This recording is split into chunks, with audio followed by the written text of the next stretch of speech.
বাংলাদেশে বন্যা কবলিত জেলাগুলোর আর্থিক ত্রাণ বিতরণ করা হচ্ছে। কোস্টগার্ড, সেনাবাহিনী, পুলিশ, সাধারণ পাবলিক এবং সাংগঠনিক প্রতিষ্ঠানগুলো বন্যা কবলিত মানুষের সামনে ত্রাণ বিতরণ করা হচ্ছে, তাদের পাশে দাঁড়িয়েছেন।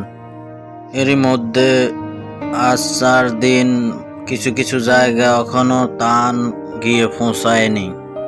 আজ 4 দিন ওই গর্দুর ব্যাগ ডুবি রয়েছে, আজ 4 দিন অনেক কিছু পাতেছি না এদিকে।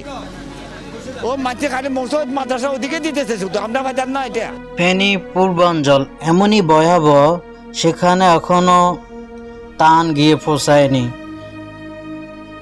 পূর্বাঞ্চল সোনাগাজী, পরশুরাম, ফুলগাজী এসব অঞ্চলের মানুষ কঠিন বাস্তবে বেঁচে আছেন।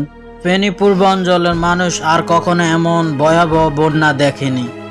এমনই হয়েছে যে সেখানের মানুষ সর্বস্ব সব হারিয়ে খাবারের জন্য নয়, শুধু নিজের একটু জীবন বাঁচানোর জন্য যুদ্ধ করে যাচ্ছেন। তারা কিভাবে একটু বেঁচে থাকা যায় তার প্রাণপণ চেষ্টা করছেন ফেনীর পূর্বাঞ্চলের মানুষ।